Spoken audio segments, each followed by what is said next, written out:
Atletico বিলবাওয়ের বিপক্ষে Real মাদ্রিদের দুর্দান্ত পারফরমেন্স, সেই সাথে ভিনিসিয়াস জুনিয়রের ম্যাজিক্যাল পারফরমেন্স দেখার পর আপনার মনের মধ্যে কয়েকটা প্রশ্ন ঘুরপাক খাচ্ছে। তার মধ্যে অন্যতম হলো, এই ভিনিসিয়াস জুনিয়র এতদিন কোথায় ছিলেন?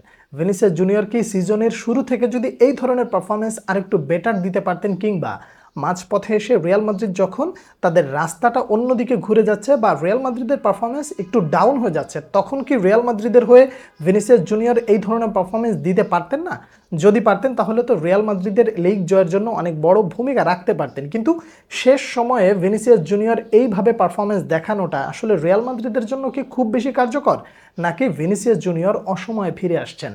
এই সকল প্রশ্নের উত্তর যদি আপনি খুঁজে থাকেন কিংবা যদি বোঝার চেষ্টা করেন, তাহলে সবার আগে আপনাকে পুরো সিচুয়েশনটা ভালোভাবে অবজার্ভ করতে হবে, বুঝতে হবে। দেখুন, গত সিজনের রিয়াল মাদ্রিদ এই সিজনের রিয়াল মাদ্রিদের মধ্যে পার্থক্য আছে। গত সিজনে কিলিয়ান এমবাপে ছিলেন না, এই সিজনে কিলিয়ান এমবাপে চলে এসেছেন। গত সিজনের রিয়াল মাদ্রিদের মেইন ম্যান কে ছিলেন? সে হচ্ছেন ভিনিসিয়াস জুনিয়র। এই সিজনে রিয়াল মাদ্রিদের মেইন ম্যান হয়ে গেছেন কিলিয়ান এমবাপে। গত সিজনে রিয়াল মাদ্রিদে ভিনিসিয়াস যেমন গোল করেছে, তেমনি গোল করেছেন জুড বেলিংহাম, সেই সাথে রদ্রিগো গোল করেছেন, অন্যান্যরাও দুর্দান্ত পারফরমেন্স করেছেন। কিন্তু এই সিজনে কিলিয়ান এমবাপে রিয়াল মাদ্রিদে যোগ দেবার পর পুরো সিচুয়েশনটা হয়ে গেছে কেন্দ্রীয় চরিত্রটা কিলিয়ান এমবাপের উপরে, অর্থাৎ পুরো গেমটা এখন পরিকল্পনা সাজানো হয় কিলিয়ান এমবাপে কেন্দ্রিক। এই জায়গায় একটা নিখুঁত ফ্যাক্ট কাজ করেছে, সেটা হলো কিলিয়ান এমবাপে আসা মাত্রই তার উপরে যে মিডিয়ার প্রেশার, দলের প্রেশার এবং নিজেকে প্রমাণ করার প্রেশার, এই যে সব ঝামেলাটা একসাথে বেঁধে গেছে, তখন আসলে হযবরল সিচুয়েশন তৈরি হয়ে গেছে। গত সিজনে রিয়াল মাদ্রিদের সাফল্যের যে চাবিকাঠিটা ছিল সেটা হলো ভিনিসিয়াস জুনিয়রের দুর্দান্ত পারফরমেন্সের পাশাপাশি রিয়াল মাদ্রিদের ফরমেশন 4-4-2। কিন্তু এই সিজনে সেটা এসে কিন্তু পরিবর্তন হয়ে গেছে। এখন সেটা হয়ে গেছে 4-3-3, অথবা প্রয়োজন অনুসারে কখনো কখনো কার্লো আনচেলত্তি বাধ্য হয়ে পরিবর্তন করেছেন। গত সিজনে রিয়াল মাদ্রিদের টনি ক্রুসের মতন একজন ইঞ্জিন ছিল, এই সিজনে কিন্তু রিয়াল মাদ্রিদের সেটা নেই। যে কারণে রিয়াল মাদ্রিদের দলগত পারফরমেন্সের উপরে বেশ বড় একটা ঘাটতি পড়বে, এটা অনুমেয় ছিল এবং সেটা পড়েছে। এখন কথা হলো, কিলিয়ান এমবাপে রিয়াল মাদ্রিদে আসার পর ভিনিসিয়াস জুনিয়রকে হারিয়ে গেছেন, কিংবা লাইমলাইট থেকে সরে গেছেন, কেন্দ্রীয় চরিত্র থেকে তিনি বের হয়ে গিয়ে কিলিয়ান এমবাপেকে সামনে এগিয়ে দিয়েছেন। এই পুরো বিতর্কটাকে আপনি আসলে একটু ভিন্নভাবে চিন্তা করতে পারেন। তা হলো, ভিনিসিয়াস জুনিয়র আসলে গত সিজনে যেইভাবে স্পেস পেয়েছে, এখন এই সিজনে একই স্পেসটা তিনি পাবেন না। তার কারণ একই পজিশনে দুজন প্লেয়ারকে আসলে জায়গাটা ভাগাভাগি করে খেলতে হচ্ছে। সেই সাথে কিলিয়ান এমবাপের যে আসলে একজন করিম বেনজেমা হওয়া দরকার ছিল, সেটা কিলিয়ান এমবাপে শুরুর সিজনে ঘাটতিটা একেবারে চোখে পড়ার মতো, বা তিনি ওই চরিত্রটা নিজের ভেতরে ঢোকাতে পারেন নাই। দেখুন, এই জায়গায় কিলিয়ান এমবাপেকে ঢালাওভাবে সব দোষ দেওয়াটাও একেবারে বেমানান হবে। তার কারণ তিনি তার বৈশিষ্ট্য অনুযায়ী একজন জাত স্ট্রাইকার না, তিনি সেন্টার ফরওয়ার্ড হিসেবে যে সবসময় খেলে এসেছেন এমনটাও না। তিনি ভিনিসিয়াস জুনিয়রের জায়গাটায় খেলতে খেলতে অভ্যস্ত ছিলেন। এখন ভিনিসিয়াস জুনিয়র এমন একটা ক্যারেক্টার, ওই জায়গাটায় এসে কিলিয়ান এমবাপেকে ছেড়ে দেওয়া হবে এমনটাও আসলে সম্ভব না। অ্যাট দিস মোমেন্ট কিলিয়ান এমবাপের জন্য খেলতে হবে ওই করিম বেনজেমার জায়গাটায়। এখন যত দ্রুত সম্ভব কিলিয়ান এমবাপে করিম বেনজেমার ওই ক্যারেক্টারটা ভেতরে নিয়ে আসতে পারবেন, ততই রিয়াল মাদ্রিদের জন্য বেটার হবে।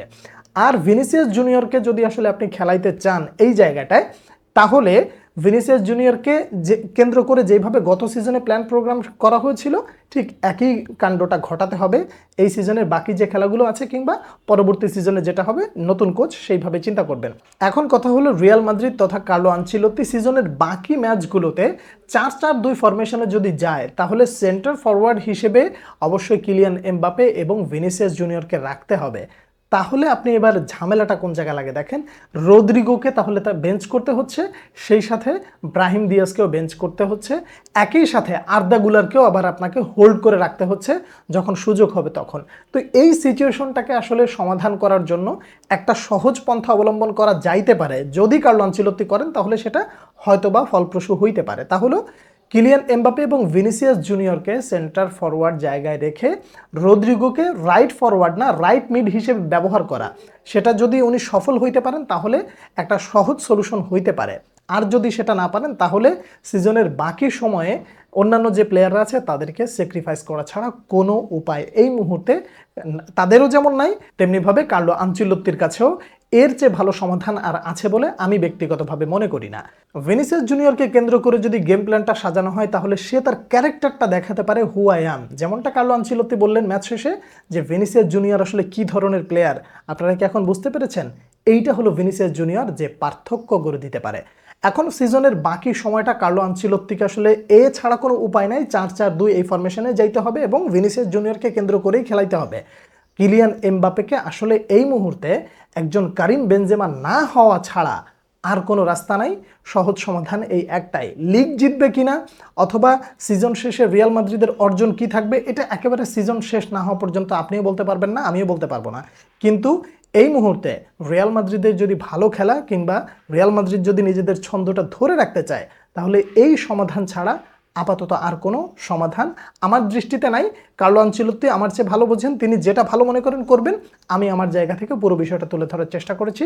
ভিনিসিয়াস জুনিয়রের কাছ থেকে যদি এই ধরনের ম্যাজিক্যাল পারফরমেন্স দেখতে হয় তাহলে তাকে কেন্দ্র রেখে কিংবা তাকে নিয়েই গেম প্ল্যানটা সাজাতে হবে এবং কিলিয়ান এমবাপ্পেকে হইতে হবে একজন কারিম বেনজেমা, তাহলে রিয়াল মাদ্রিদ তাদের সঠিক ট্র্যাকটা ধরে রাখতে পারবে।